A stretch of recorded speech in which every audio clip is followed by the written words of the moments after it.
Hi guys, it's Ian. Thanks for tuning in. Today I'm going to have a chat with John Hughes, who's my Liverpudlian friend. I think he'll kill me for saying this, but we might need a translator. So sorry about that. But yeah, let's have a catch up with John. Hi John. Hi, can you hear me? I can, mate. You all right? Oh, good man. Yeah, knackered. You had a busy day? I have. Had a young girl on emergency test this morning, and then a few more learners, and I've been in about 20 minutes. Dedication, mate. Yeah. Dead is the word, mate. Right.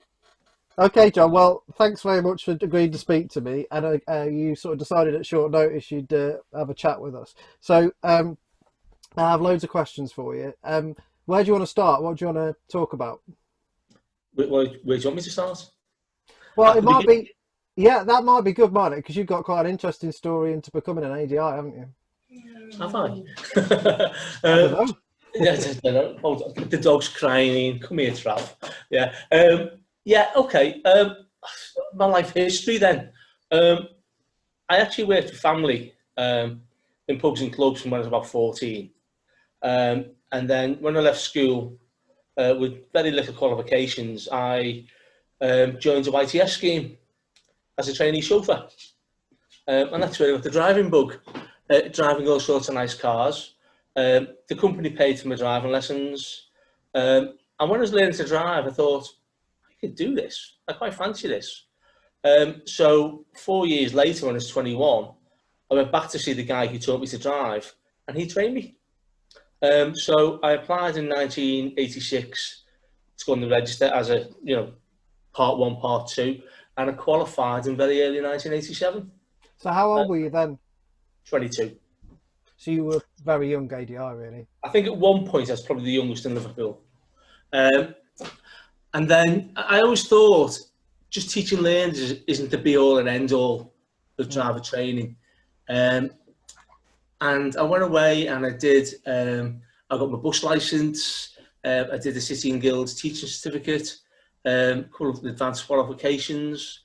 And then I saw an advert for a company called Drive and Survive. I can't remember when it was, very early 90s. So I went down, the officers were in Hitchin then, and there's a few other guys there. And I realised that I was crap. I thought I was good. I thought I was the bee's knees, and I think there's a lot of ADIs still do now. At the very beginning, they think they know it all. I'm going to swear now. The only all I knew was Yeah. and that opened my eyes actually, because there's a lot more out here. So that spurred me on to go and do the ROSPA diploma. I'd already achieved ROSPA Gold. Went in the ROSPA diploma when they were in ACOS Green. Got that. Applied to Drive and Survive again, and they were now Crowthorne. And I got took on. It was like, I think it was a 2 or 3 day selection process.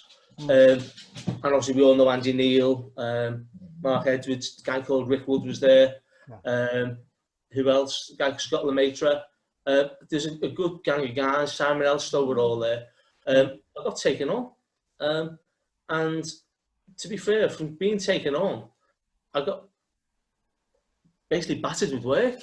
And I was juggling my learners and the fleet work, and I thought, where do we go? What do we do? So I took the plunge, and I think it's about 96, maybe, I don't know, about 1996. I took the plunge and went full time into fleet. Some great mentors, I love that word, mentor. I was fortunate enough to sit in the back of a lot of training sessions and opened my eyes completely. That, in my opinion, is where client-centered learning comes So from. what do you think were some of the key things that you took from that? Was that sitting in the back and watching sessions? Just learning how to treat people. You can't, you've got a guy who's been driving 35 years, got a relatively good record, he's got 1 million miles under his belt. Are you really going to tell him to feed the wheel through his hands? You're going to teach him like, treat him like a learner. You treat him as what he is, Yeah. and you actually learn loads off them as well. Yeah, you You know, do. Yeah. so yeah, it was great sitting in the back watching the experts at work. Really, um, learn loads of new techniques, um, and then I went away and tried to hone my skills. Really, um, and then, as I say, I just enjoyed the job. Went away, got my heavy goods license, lots of other stuff, lots of other qualifications. Um, I loved it. And then, unfortunately, as you know well, Mm. um, Driver Survive went through a few ownership issues. Mm. Moved location quite a few times. Fen End, Derby, Warwickshire Showground, Mm-hmm. Banbury, and basically they went tits up just as I've been basically selected as an area manager. Mm-hmm. So that went out the window. I then decided to look at other companies. So at the time, Driver Survive didn't really like it working for anyone else. So was that just fleet, or was because there was a lot of stuff on track as well, wasn't there? I didn't do track. To be fair, track's never really interested me. I did Mm-hmm. skid car, ABS, things like that. Seminars. Yeah. So I did lots of stuff like that. But track work never really appealed. Still doesn't really. Just going round in circles with hours on end. No thanks. Isn't that what we Um, do now, though, John? is it? I don't know. I don't know. But no, it didn't appeal. So I went away with, got taken on by a good few other companies. That opened my eyes again a bit. One, I'm singing Driver Survive praises here, even though I lost a lot of money when they went bust. Mm. But I just like the ethos of it. It was very informal but professional. Yeah. And you go and join other companies, or you've got to wear a shirt and tie and whatever. And that wasn't me. No. That wasn't me. And I left Drive to Survive, probably under a bit of a cloud. Probably about 2008. Mm-hmm. I think what happened. I won a competition, and at the time I wasn't doing much work for Drive and Survive, and Drive and Survive were providing the, shall we say, the trainers for that competition. And I entered in good faith, really, because there was a competition run by Ford's and the Energy Saving Trust. And my father-in-law was still is a Ford pensioner, and he used to get the Ford magazine, and it was advertised in there, so I entered in good faith. I read all the rules and conditions. It didn't say we'd be excluded. I didn't have a contract with Drive and Survive, and I ended up winning. But it was a pretty long drawn out process for me to actually get the prizes, because they didn't want me to have them. Even though it proved a certain car could deliver a certain mileage. But in the end, I got the prizes. But I think my name was a little bit of mud with certain people within Drive and Survive. And I thought, I'm going to leave. And I had no shortage of work anyway. Cardenist, Drive Sense, other companies, and I was doing quite well. So I left them. Being back to them in the future. What do you like about the fleet stuff then? What's the appeal there? Well, at this moment in time, I don't like fleet. But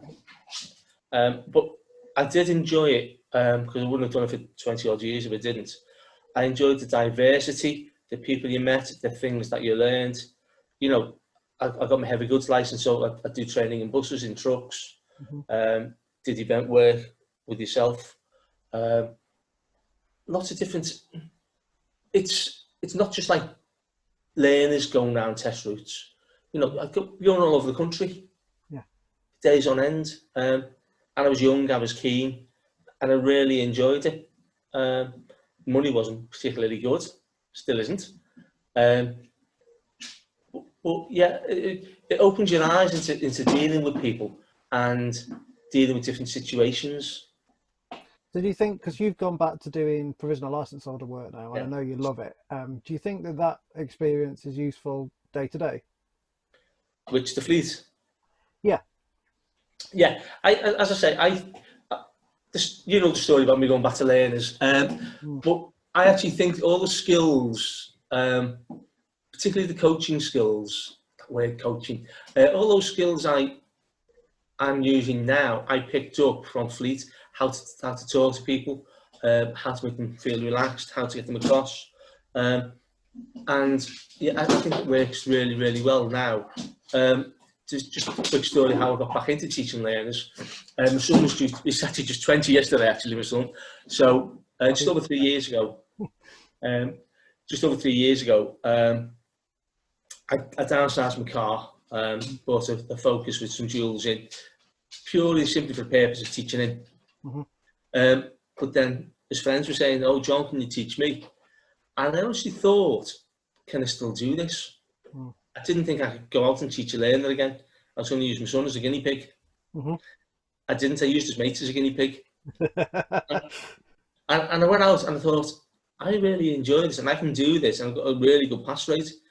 And I thought, I looked at the way I used to teach, instruct, whatever you want to call it, back in the day, Mm. to the way I was doing it then. I was so much more relaxed. It was so much more interactive. They were doing most of the work, not me. Yeah. Um, so, yeah, and then I started getting more learners. And to be fair, I was getting a bit fed up with Fleet. You know, you're getting up at 5 o'clock, 6 o'clock, silly o'clock in the morning. Mm-hmm. You're driving silly miles, and you're getting paid a pittance because the money within Fleet hasn't really gone up over the years. But there's You been know, quite a good increase, hasn't there, on provisional license holders? I think the market's really driven for ADIs have worked hard to yeah, increase rates, haven't they? yeah. Well, to be fair, even when I was teaching learners, first time round, I was one of the most expensive. Mm. I don't go on what other people charge. I go on what I want, and I sounds like blasé, but I get it. You Yeah. know, don't want to pay me to go elsewhere. You know, Mm. you get what you pay for. You know, I've got a bloody good skill set here. Yeah. You know, I would argue there's probably very few ADIs with a good skill set, Yeah. really. I wouldn't disagree Um, with you. One of the things I was going to ask you is about coaching, because I know it's a bit of a passion of yours, and you mentioned it then. You've asked me some great coaching questions before. So tell me about coaching. it's the buzzword, isn't it? Mm. What is coaching? Good You know, question. you've got sorry, yeah, you've got all these purists with coaching. People think coaching is just asking questions. It's not. It's getting into people's hearts and minds. It's how do they tick? How do they learn? Being prepared to, I would say, be very flexible in what you do. You Mm. know, I know a lot of instructors and they say, this is the way I teach. But hang on, is that the way they learn? Exactly. Yeah. You know, and we have to be like that, you know. And I just find it's, how can I say, um, I'm lost for words on this one, Ian. Um, It's unlike you, John. I know, yeah, no, because it is something I'm quite keen on, Mm. really. But I'm not a coaching purist No. as such. I'm like, you know, the word instructor, or to tell someone to do something is frowned upon. Mm. Well, hang on, one of the definitions of a coach in the dictionary is to instruct. Yeah. And this is where people are getting hung up. Oh, we can't tell them what to do. We can't do this. Why can't you? Mm. Well, sometimes that's actually what they need, and it's also. I Yes. mean, I've taught some military guys, and I've asked the question, "How do you want to do this?" I remember this. Yeah, Yeah, and this one guy said, really nice guy. He said, "I need you to tell me what to do," and I said, "That's fine. I can do that." It wouldn't be the way that I'd prefer to do it, but that's the way yeah, he preferred to do it. yeah. So But that's client-centered. yeah, But I'll bet you, towards the end of that session, you weren't telling them. That's the role of a good coach, I would say. Ian. mm, It's getting them to do something without them realising yeah. they're doing it or how they've got there. For me, Yeah, it's about that responsibility, though. That's the key bit for me. Is that say, okay, so it's okay me telling someone, but then ultimately it's going to be their responsibility at some point. So how Absolutely. do you get them to think about that to make their own decision? You know. I'll tell you a story. I was out with a guy, uh, company. We met him at his home. We went into the presentation, and it was a post-incident course. He'd been involved in a rear end shunt, the classic non-fault rear end shunt.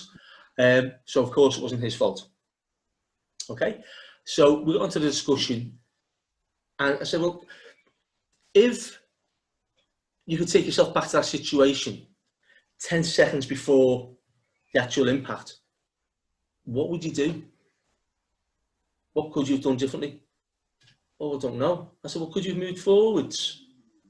He said, no. Well, what's the reason behind not being able to move forwards? Well, there's a car in front. Who put that car there? The class said, well, what do you mean who put that car there? Well, who chose to stop that close to that car? Mm. You know, did you know the guy behind was going to hit you? No, just all of a sudden. Mm-hmm. I said, okay. I said, so I'm taking from this, you were at the end of the queue. Yeah. I said, so what's the most common incident? He said, rear end shunt. I said, okay. Where were you looking? I was looking forwards. Just remind me what the most common incident is again. Okay. I said, did the guy behind that ran into you know you were stationary? He said, well, I stopped, I wasn't moving. I said, okay. I said, was your handbrake on? Oh, yeah. I said, okay, so if your handbrake's on, what do you do with the foot brake? Well, took my foot off the foot brake. Okay, so when you take your foot off the foot brake, what happens to the back of the car? Mm. He said, what do you mean? I said, well, if you're coming to queue of traffic or slowing traffic, how do you know that they're slowing down? And you can see the cogs going round in his mind now. Yeah. Brake lights. Yeah. I said, okay. He said, yeah, but I still had the car in front.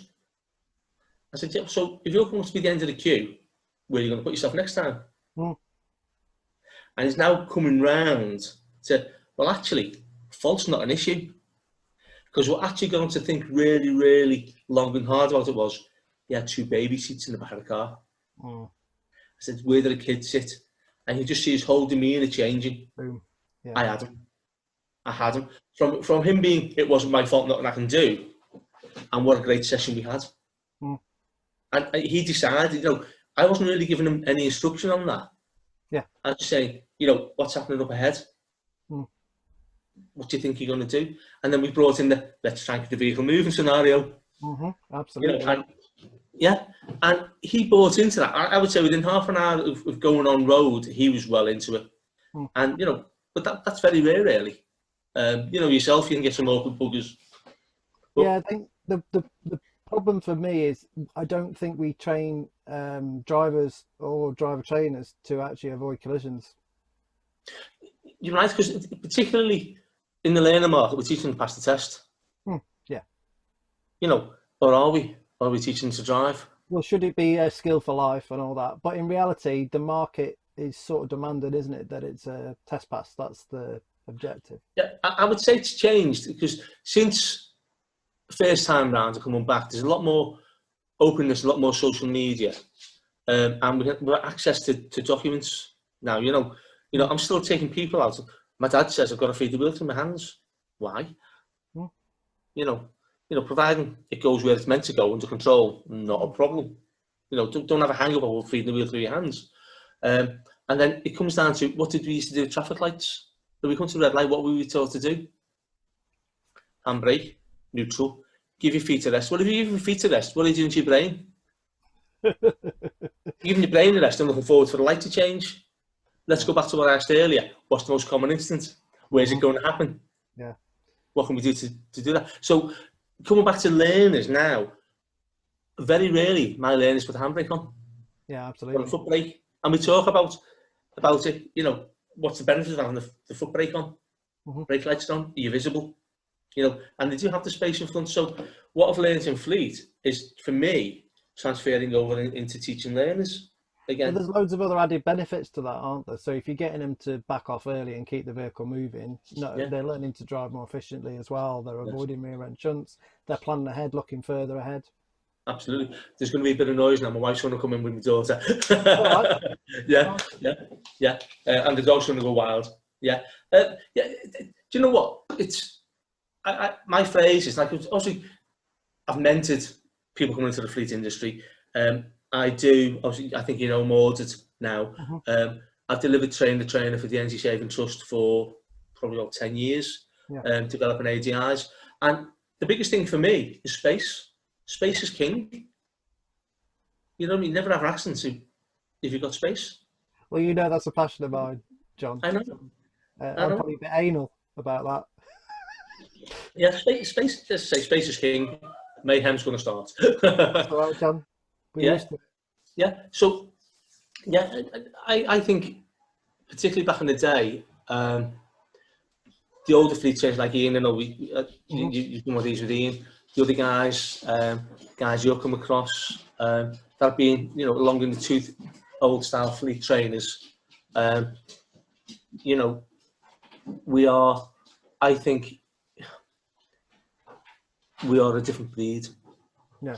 Really, I look at some of the trainers coming into fleet now, and I think, really, Hmm. you know, um, I think fleet is being cheapened an awful lot. Um, So people can go out and what's get a fleet. happened? What's the reason for that then? Do you think? I think a lot of fleet companies now, there's quite a few fleet companies. Hmm. Um, when the fleet qualification came about, it was initially going to be industry-led, but then DVSA, or DSA as it was then, put the finger in the pie and brought out the fleet qualification. But I actually didn't pass the fleet qualification. I got it in a number of different ways. I already had the ROSPA diploma, which for me was the market leader Yeah. in advanced, or given advanced training and whatever. Mm. And I'd already proved I'd been doing the job for a number of years. So, because the fleet qualification from DSA was based on the ROSPA diploma. Yeah. The three sections really. And then now you can get it's not managed by DSA or DVSA now. It's outsourced an awful lot. And there's a lot of people who go out there and get a fleet qualification in 2 days. And all Mm. you have to do is do an English course or a maths course with that as an add-on. Really, Mm. there's funding around to get that. And for me, it's very much cheapened. Yeah. And I'm probably going to upset a lot of people here, but I go out with a lot of ADIs, and I think, really, Mm. you're an ADI and you can't even drive properly. So do you think the ADIs are trained well? Because that's part of that problem, isn't it? The actual training itself is not necessarily that great. Um, Not really. And I think I was lucky Mm. when I trained, because the guy trained me, and I was unemployed at the time, Mm. and I must have done 100 hours sitting in, watching him, and I'm thinking, I like that. I wouldn't do it that way, I'd do it a different way, Mm. And the qualification process was a lot easier as well, Yeah. to a degree when I did it. You could take as many goals as you wanted in the 2 years, Mm. Yeah. really. So I think the qualification process, in terms of how many exams you can take in the period, is actually harder. But I think the quality of ADIs coming through now isn't particularly as good, Mm. particularly on the part three. Do you think that's a change from PSTs to what it is Yes, now? absolutely. Okay. Yeah, I'm not a big lover of role play PSTs per se, but I think it has its purpose. Mm. You turn off your part three not knowing what you're going to get. Yeah. Now you turn up, you've got your stooge, Yeah. you've rehearsed it, and you go away, and quite a few people pass. I know the fail rate for part three is still quite high, Yeah. but there's people passing that probably shouldn't pass. Mm. You know, I know of a PDI failed the first part three. They were only taught 2 subjects for part three. I'm going to pick one of those that you're going to do for your part three. Not for me, and that's from a very large organisation. Mm. Again, I'm not a big lover of role play, but I actually think we go back to the sort of like the PST system. So we You had have to to know learn the it all, knowledge. don't you? You have to Yeah, learn. yes. And then again, I'm not a big lover of role play, but the examiner could go in and do the role play and then see how that client-centered learning was used. Yeah. You know, how did the instructor or the PGI buy in? How did he develop that? What questions did he ask? Did he get them to bite, basically? Did he get them involved, or did he lose the plot? Yeah, I suppose they could play a bit like a fleet client, like you're not going to teach me anything, and or they could play a really nervous student or whatever. Yeah. Well, not even that. Just someone who's like, you know, I can't get the hang of this, and you know, I've had the test maybe, or my previous instructor, I've left my previous instructor because he kept telling me, you know, I was getting it wrong at junctions. And, okay. So then the discussion: what type of junctions really? Why did he tell you you were getting it wrong? How do you think you were doing it? Yeah. So I think that's the way we could do that, and then you make a plan, don't you? Yeah. You still make a plan with the SE or the EO as you are now. That's a nice question then, isn't it, to ask about audit then? So what are your thoughts on audit? Because there's been some recent changes to it. I didn't want it. I was asked by a very good friend, you know, Bob Morton, Yeah. about help out doing some AGI training in this area because they were low on trainers. And I know Bob from EST. I said, yeah, okay, I'll help you out, Bob, no problem. And he said, okay, we'll put you through audit. I'm going to be totally honest, I failed the first audit. It was the old style audit. Totally not my style at all, really. And what do you mean? What do you mean by that? The role play. Yeah. And the way it was, because it wasn't the SC audit. It was the old style audit. And if you fail on one bit, you fail basically on the rest. And I just didn't enjoy it. Really didn't enjoy it. And then it come out as the standards check audit. And you know what? Loved it. Well, it's set up, isn't it, for client-centered? That's it. Because the old style one wasn't. The old style audit wasn't set up. It was hard really because it was set up around PSTs. But yeah, hang on. The Part 3 has already changed the standards check. Yeah. So it's behind, really. It was, yeah, but then it moved, and I actually like it. And yeah, you know, I think it's good. I'm like, it's like with everything. You know, there's some bloody good instructors out there. There's some bloody poor instructors. There's some good audit trainers out there. There's some bloody poor ones. You know, do you have to be audit? No. I was happy as I was, but you know, you don't look a gift horse in the mouth. You know, I did him a favour. He did me a favour. Yeah. So I do a little bit of work for him. So yeah, that's an interesting line of thought, isn't it, about EST? Because you do quite a lot. Oh, you certainly have done a lot of work for EST, and you've done some research and stuff for them as well, I think. Don't ask me figures. What do you think you've learned from doing that stuff? Certainly on EVs, I've learned a lot. But going back, started with the ST via DriveSense after I won that competition with Drive and Survive. At that moment in time, they had the contract for delivering what I call conveyor belt training for eco driving. You train 8 people a day for an hour at a time, and it was good. They gave us cars. It learned how to, taught me how to get good points across in a short period of time, and it had results. The results were in the figures that were fed back to EST from the companies. And then about 2011, possibly 2012, I was asked to go down to Millbrook to be trained with EVs. And the EVs we had there, we had a Mitsubishi IMEV, and a smart car EV, and that wouldn't have pulled you out of bed. And the range was poor. The IMEV was a quirky little car, but it was a nice little car, really. And then we just progressed from there, and then DriveSense lost the contract, so to speak, because EST thought it'd be better to spread the work around, really.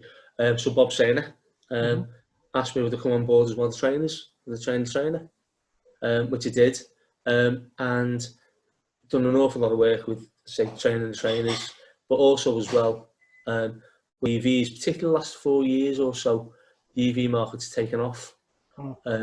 So I've had the privilege of, driving a number of different EVs, doing some testing around Millbrook, with different TVs, testing the ranges, the range width, how can we say, um, the range of the windows open, the aircon on, the heated seats on, things like that, sunroofs open. And, I've driven from the lowest of, I'm going to say the lowest of the, I've got my own little Renault Zoe that I teach in. So I've got that, a little 22 kilowatt Zoe up to the top of the range Tesla. Yeah. They've come a long way though, haven't they, since you talked about behind me all the way through to today. And today we can go and buy something that's, sub 20 grand and it's got over 150-mile range easy. So, yeah. I don't say sub 20 grand if it's second hand, to be honest. I thought at the very beginning when the Nissan Leaf came out, first generation, I thought it was a supercar. We had that for a couple of days, 5 adults, but the range wasn't marvellous, charging facilities weren't marvellous. But then it's evolved immensely, and I think probably one of the best buys on the market really is the MG, ZSUV. I think that's probably one of the best buys. About 23 grand, 24 grand after the grant. It's got a good range on it. It's not a bad little car. But then again, you can go to get a second-hand Zoe, like mine. I've leased a battery on my Zoe. Pick one of them for 5 grand. The range of the cars coming out now in the EV market is amazing. Even the last year, Peugeot, Vauxhalls, Citroens, everyone's bringing out EVs. They've got to because the combustion engine is dead. So that was one of my questions, is a bit about like where's the market heading, because it's certainly heading in that direction, isn't it? I think it's got to. I think it was last year, probably over 50-60% of all new car sales were automatic. As hazard, I guess that quite a few of those were hybrids. And the market for EVs is going up and up and up. I think it was last July, August, the top selling car in the UK was the Model 3 Tesla. Great car, yeah. A supercar, yeah. And there's more and more people now, because as the range is getting better on them, and like even the new Zoe now, the 50 kilowatt Zoe, you're talking 200 miles plus. And it's a lovely car as well. Yeah, on a single charge, and the charging network's getting better. It does need to be better. Still needs to improve, but it's getting better and larger. Because the other thing that's improved is not only chargers, but charge speeds have improved as well. We've got sort of really fast charging cars now. Yeah, but it depends on how fast your car can charge, if that makes sense. Yeah. You still got like, someone at least got a 3 kilowatt charger on board. That's okay for doing overnight, really. My little Zoe will charge, I think, take 22, maybe. So I can get a full charge in less than an hour. It suits me well, so we'll do a couple of lanes, go and have my lunch while I'm sitting at the charger. And then back out again. Really, so yeah. Do you know it's a massive cost difference then? Because obviously internal combustion engine to electric is a huge difference in fuel costs and maintenance. Yeah. Well, I think the problem with EVs is people look at the overall cost of the EV. They don't look at the overall package. Really, and that can be a big one. So, for example, if you look at an EV that costs 25 grand, you say, well, that's expensive. But then factor in, it cost me £2 to charge my Zoe on the drive overnight. And I get, in the summer again, 100 miles out of that. Winter probably about 70. In a nice car, how much would it cost you for 70 or 80 miles? £89. You know what I mean? Quiet and got that much power. And the servicing there's one service a year. Probably change the pollen filter. So you have to look at the overall package, really. But I wouldn't buy new. I'd buy second hand. Yeah, I think there's some great value 30 kilowatt Mark 1 Leafs out there, about 12 grand, and I think that's probably enough for most people as well. 30 kilowatt, what are you getting, 120 miles, something like that, in the summer? Yeah, but they have about 4 miles per kilowatt, don't they, depending on how it's driven. But, a lot of people just use the car for day-to-day running round. Really, don't they, going to work and back. There's the guys that use the big commutes. But, both you and I know, we don't drive to London in one hit. No. We'll stop part way and have a pee.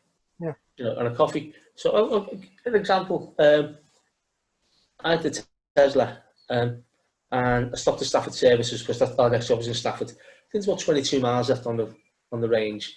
I literally went in, used the facilities, I had a coffee, and I got a text from the car saying we're charged. And that's about 40 minutes. Yeah. That's back to over 200 miles range. Um, and I think Tesla's got it nailed though, haven't they? I mean, the superchargers are super. Like they're everywhere. They're very very quick, dead easy. None of this faffing around with trying to payments and everything else. yeah, but like that's only like the old S and possibly some of the threes, but Mm. you still have you still have to pay now with Tesla. Yeah. But not only that, I think as well. People say, oh, the motorway service or the public charges, the rapid charges are quite expensive, which I'll agree. I think they are. Mm. However, it's like if you're on the motorway and you're running low on fuel, do you go into the motorway service garage and put a full tank in, or put enough in to get yourself home? You put a tenner in, wouldn't you? Absolutely. So again, I've popped into the motorway services before now, popped it on 15 minutes, it's got me enough to get home. Yeah. And then I charge it when I'm at home. Yeah. But I did a job for Energy Saving Trust early this year at the new 40 kilowatt Leaf, new shape. I went from home to Yorkshire, not far away from Doncaster. Mm-hmm. Went from Doncaster down to Aylesbury, Mm-hmm. Aylesbury to Welwyn Garden City, and then home. So it was about 660 miles all in one day, over a couple of days. And I was using the more expensive chargers, and it was 36 quid. For the whole journey. For the whole, like 600 miles, 36 quid. And that would be 60 quid easy in diesel, wouldn't it? Easy. Probably more. Mm. How many cars really, driven at motorway speed, 70 miles an hour, return 50 miles to the gallon? In reality, you've got to be going below that really, and taking into account the elements as well. Yeah. So and that was, I'd say, the expensive charges. And that's a lovely car, the new Leaf. Yeah, that would be my choice, my next car. Mm. But yeah, this is a lovely car. But the whole market's changing, and even coming back to learners, the learner market's changing. I'm finding probably more than half my book now is automatic. Yeah. And the waiting list is quite long for automatic. Do you think that's a big change in the young new drivers looking for auto? Yeah, I think there's no more stigma with auto now. Back in the day, it was like, oh, you got auto, you're going to drive auto. And to be fair, autos were quite crude back in the day, and they're quite expensive to buy and to run. They're a lot more economical now, and they are getting cheaper, and there's a lot more on the market there. And I would say the majority of my learners that are in the auto are below 25. Do you think it makes a difference to how quickly the lessons progress? Because obviously the first with the motor skills aspect of it, like some have come across because I've tried gears, don't like gears, and I've adapted to auto quite well. But you still got to think about the psychological skills, haven't you? The observations, the thinking, the planning, the anticipation. So that could take just as long as what it could in the manual, really. Yeah. So although autos make it easier in terms of motor skills, and can make the thinking process easier on approach to a junction or a roundabout, but they still have to have that judgment there. Of course they do, yeah. So, but on the whole, I do find it is quicker for most learners. I think sometimes we are making what is a relatively simple task for a lot of people more complicated. If that makes sense. Yeah. All right, the learners doesn't have to know about the GD matrix, doesn't have to know about coaching, etc. But it's how we put that across. It's like I'm a member of a forum on FB, and the question is always, how do you set your goals? Don't set goals. I don't like the word goals. No. Let's see where it goes. Okay, that's interesting then. Why don't you like goals? Because I'm going to say, what the ultimate goal for anyone learning to drive is to pass the test. Okay, but sometimes you ask them what the goal is for that particular lesson. They don't really know. They don't understand it because they come from a background of what a goal is, Kicking the really, ball. basically. Yeah, so I thought, you know, what do you fancy doing? How did the last lesson go? And I've no, so I've got my little notes. What went well, what didn't go well. But that's what you What, talked earlier on about, that rapport and also how you talk to people. Because yeah, it's all right me coming up with BS terms and saying what's your goal, but the words you use were a lot more approachable, weren't they? well, I think I'd like to think so. Mm. Um, you know, I think again, come back to, you know, there are certain coaching qualifications out there. I'm not going to knock them. I've not done them. Possibly might in the future, but I think they go too deep. Mhm. They go too deep into the psychological aspect of what a person is. And okay, you can transfer those skills across into the walks of life, Mm. but we're talking about driving here, which is, you know, there's 40 odd million of us in the country that drive. Mm. It's not that hard a task. It's just getting them to think and take responsibility.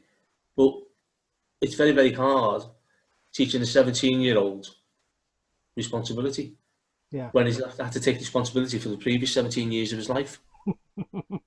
And yet, someone expects us to do it in like 30 or 40 hours with them. So when did you learn responsibility then, John?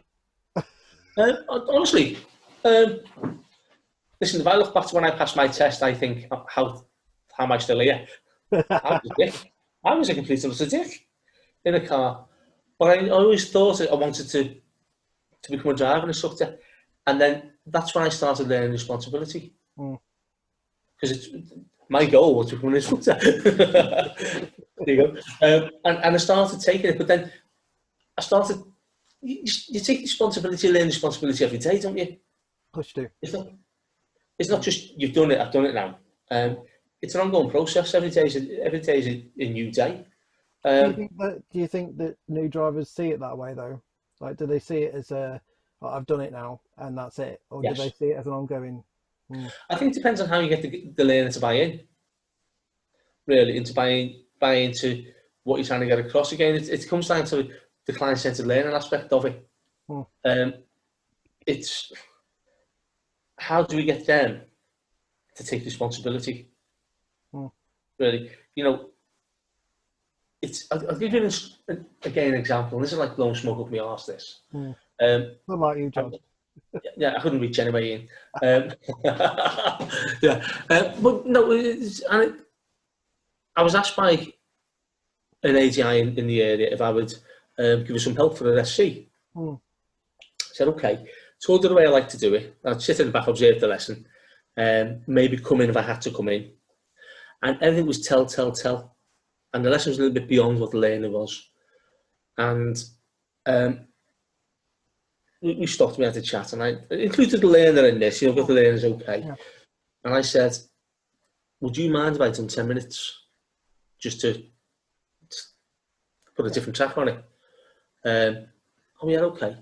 And she said, carry on, keep going, you finish the lesson. Because I never actually told that learner one thing, No. apart from, okay, at the end of the road, we're going to turn right. Yeah. Tell me what you're going to do, okay? What gear do you think you're going to need here? Tell me when you're going to go. Yeah. And the lady said, shall I go now? What do you think? Yeah. You know, and it's how you ask the questions get them to the responsibility. If I just said, yeah, go now, what have they learned? Zero. But if they decide to go now and I duel them, Mm. they've learned, well, maybe you shouldn't have gone. And I say to people, if I duel you, don't worry, it's a learning curve. Yeah. But if you go and I don't duel you, what have you learned? Your judgment was right. Yeah. And that's you know, that's how I think we should be going that way, really. You know, with getting learners involved in that task, really, of them taking that responsibility. You know, so but I also believe we should be teaching basic road safety key stage 1 and 2. I agree with that, absolutely. You know, because it's monkey see, monkey do. That a politically correct phrase. But they've sat watching mum and dad for years. They've sat watching mum and dad for years, haven't they? Mm. You know, when Dad goes past someone and does this, Yeah. well, they do that as well. When Dad's on the phone, Yeah. when Dad drives with someone else's arse and says it's not too close, but yet we're expected to get those traits out of them in a Yeah. short period of time. And it's not, if we actually taught it from an early stage and got parents involved from an early stage, Yeah. I think we put our safer roads. I think the fact that we don't do anything once someone's passed there in their own domain, the only points they're going to potentially learn something, unless they really want to, is where they have an incident, Yeah, they get caught for something, something happens, yeah, and then it's too late. absolutely. You know, but don't we all learn by mistakes? True, but is that the best way to, in road safety, is that the best way to learn? And it might be, but It's not. It can be, because it's like I got that wrong. yeah. You know, But I don't know whether people actually think that. They usually blame the other person most of the time. I'm not saying always. that story before. Yeah. You know, it's not how you get them to buy in. Yeah, because what's the first three things you learn when you're a kid, Ian? First three things you learn to say, Mum, Dad, and it wasn't me. Yeah. That must have been just you, John. Yeah, well, yeah, maybe, yeah. But that's it, you know, we don't, because we don't like responsibility, we don't like, it's like, you know, parent can stand there, watch the kid do something, say, no, it wasn't him. Really? Because that, we learn, you know, we defend, Yeah. you know, and I'm guilty as well, Mm. you know. But, yeah, I think, I don't even think in schools they're taught to take responsibility, No. really. It's only in life, and you know, it depends how you're brought up. Mm. I think, you know, I didn't take responsibility when I was younger, but isn't No. that the case of all 17-year-olds, 18-year-olds? I You know, think it hormones, depends on living. circumstances, doesn't it? Yeah, If someone's been a yeah, carer for mum or dad or something when they've been quite young, then they've had to take that responsibility. yeah, They haven't had any of that, then yeah. yeah, But maybe they. sometimes driving can be an outlet for it. You know, Of the thing is, they pass the test, they want to show off. course I do. See, I think that's a part of the process. I think that should be, That's um, not just with driving, that's in life. yeah, We show off in life. If we want to impress a girl or a fella or whatever, we show off. And if we're in the car, we show off. mm, I did. yeah. You probably But did. but for me, it's about what environment should that be in, like, because I think that should be on Yes, we track. know. Yeah, again, yeah, we know where the environment should be, but you know It's that's McDonald's though. That's what that's normally where it that's happens. like going. I don't think unless we start teaching key stage 1 and 2, we're never going to change that. No. You know, we're growing up. You know, you look at the ages between 16 and 18, the actual changes a young adult goes through, Mm, psychologically and physically. yeah. 16, what can you do? Have sex, get married. Okay. 17, learn to drive. Mm, 18, vote. mm, So you've got all that. So you've got young Johnny, 17, showing off with his girlfriend because he wants to get laid. Because he thinks it's like, but that's it. That's yeah. where he wants to do it. Mm, You know, but even girls are showing off now. yeah. Driving, you know, the car's a little bit too powerful nowadays. Mm. You know, and there's, you know, unfortunately, they are still statistics, aren't they? Unfortunately, because they're not looking good though, are they? Road safety stats. No. I don't think, yeah, they have come down over the years, but it's not down to driving. It's down to other things. Mm, We've got better cars, mm. you know, technology in cars, you know, better road surfaces, better road layouts, you know, but But they we still crash. compensate for that though, don't we? If we drive in a safer car, very often people take more risks. Yeah, because it's not going to happen to me. It's the Volvo dummy, isn't it? Mm. Are you talking about me? Yeah, yeah. Well, right, what was it? Designed by computers, built by robots, and driven by dickheads. Hey, I've got rid of my Volvo now. I know you have, yeah, yeah. But do you know what I mean? Because that's what it was. It was a safe car. I can drive like a dick. I'm going to Yeah, be safe, really. Yeah, what the poor buggy you take out with it, yeah, that's the you problem. know. Yeah. So what about on a bit more light-hearted note then? So what's your car history been then, John? Is it quite interesting or not really? Boring as hell. I'm not into cars, Ian. Really not into cars. I've had the privilege of driving some supercars, but started off, passed my test, Mark 4 Cortina, Should have kept that one. um, Mark 2 Escort, Should have kept that one too. Yeah, Mark 3 Cortina. Yeah. Morris Marina van. Bought it for 50 quid, sold it for 350 after a drive for 6 months. I suppose the best one, I had a battered old 2 litre JPS Capri, was it JPS Capri, Yeah. and it was called Shed because it was. But if you look at Ford Capri now, how small are they compared? Yeah. But then it's a big car, Yeah. very tail happy, rear wheel drive. Jeez, I had so much fun in that car. Well, I was about to say, what sort of thing, antics did you get up to? I assume that all the You good know, bits I want, but not the naughty bits. no, just silly stuff. You go and do handbrake turns and J turns and You're on not learned car. from that though. Sorry, You're not learned from car control from that. a lot. Yeah, typically rear wheel drive. Mm. I learned balance, Yeah. and you go into a big car park in the winter with the ice, Yeah. and you do it. Um, See, I and think then that's a after, big thing that we should be doing more of, like the skid training and understanding the dynamics of vehicle. um, personally, I think, and I've done skid for many years. Mm. I personally think one, you've got to have a good trainer to do it. Mm. And two, you've got to have the person to buy in, because usually on the days that we deliver, a lot of the time they just want to jolly and spinny, Yeah.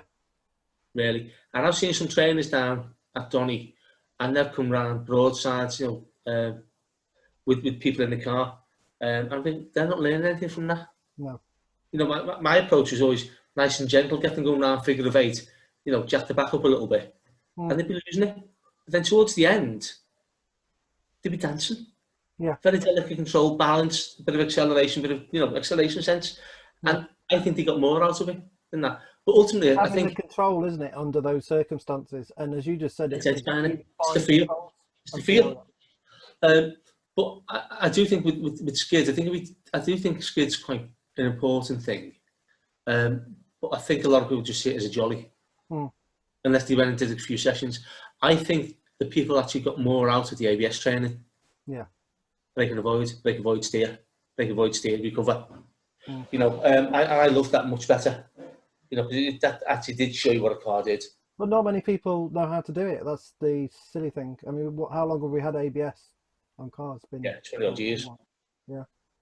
Yeah. So, and that's the problem. A lot of people don't know, Yeah. really.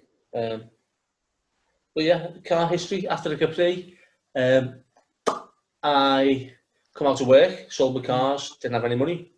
I've been left a little bit of money by an aunt who passed away. Mm. Used that towards my ADI training, or the exams.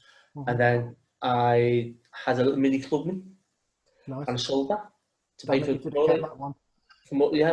for more training. Yeah. Then I qualified.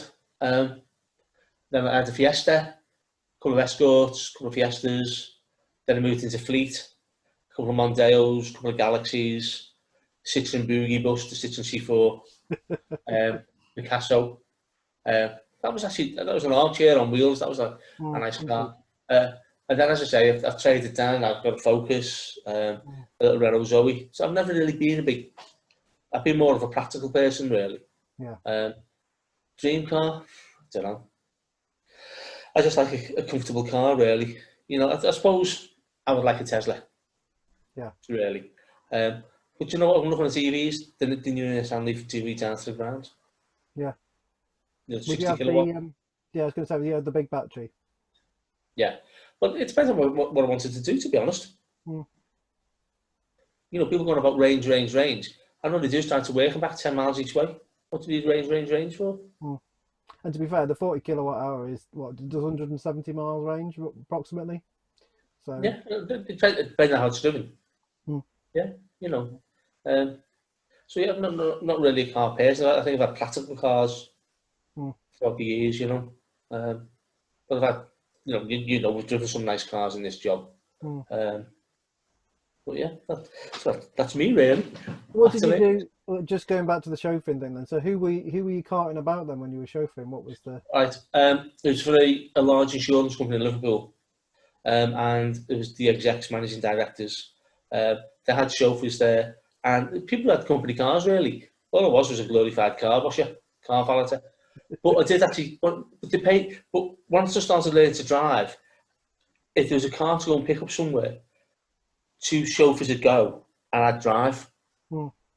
So we'd drop one chauffeur off, he'd bring the car back, and I'd be under the supervision of the other one. So I had loads of experience of driving different cars, and that's where I got the, I was driving a manual and an automatic, and I was driving top of the range cars them days. Mm. Yeah. Do you think So yeah. that's an experience that new drivers don't really get, really, because it tends to be the one car, doesn't it, that they Yeah. do you switch your clients then to the Zoe occasionally if they're manual?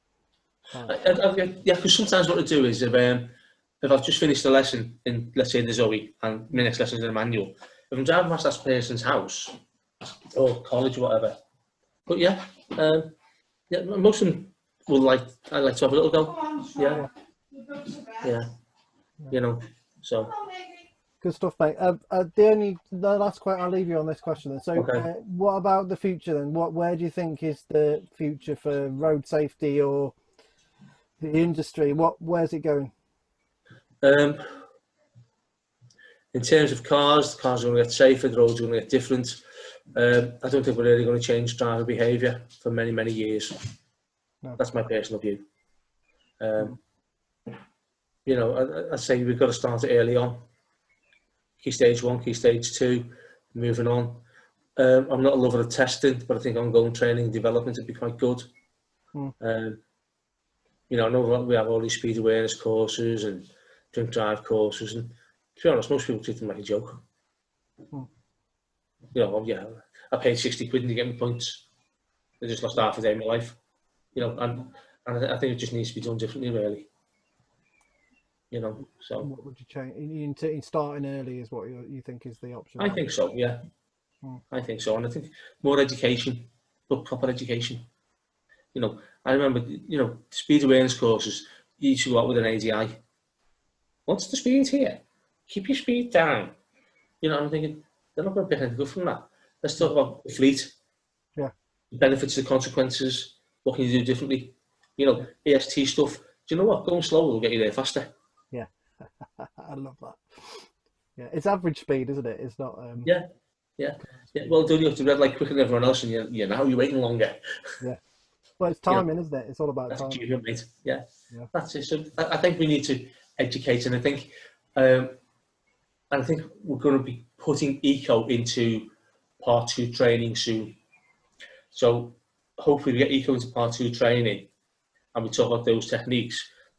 We can start teaching learners that. That's how it always should have been, there's so many benefits of doing it that way.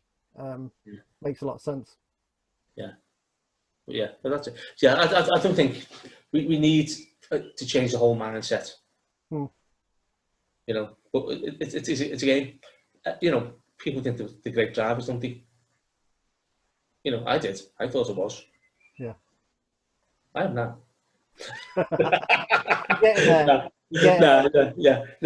But no, you know what I mean. Yeah, we're there, aren't we? We love ongoing training development, and the most people I learn off is people like yourself, even just having chats. When we work away together or just driving together, you listen and learn, and you think that's a good point. I like that. And even if people you take out, they'll say something and it sticks. Yeah, even to later, it's there. Yeah. It sticks. I'll leave you on this. One of the some of the people I took the most from is when I've been out with road traffic engineers. And we have this weird synergy, don't we, where we both understand like how the road's built and why the sign's there and all the rest of it. But I've learned loads from them about infrastructure and the way that they do things, and how sometimes where they're deliberately not make it safe, because if they make it safe, people drive faster. And mod behaviour. Long grass approaching the roundabout. Yeah. Make them slow down. Yeah. So yeah, it's strange the way we're sort of similar in that way. So cool. It's been a pleasure, mate. It's good to catch up. It's all yours. Anything else that you wanted to say before I leave it? No, mate. I just enjoyed a little chat. Good stuff, mate. Yeah, onwards and upwards, mate. Absolutely. Well, I agree with you. Starting early things, so maybe that's something we can push a little bit more. Yeah, I think we need to. Cheers, John. It's been good to catch up, mate. Okay, cheers, mate. See you soon. Take care. Bye. Bye. Bye.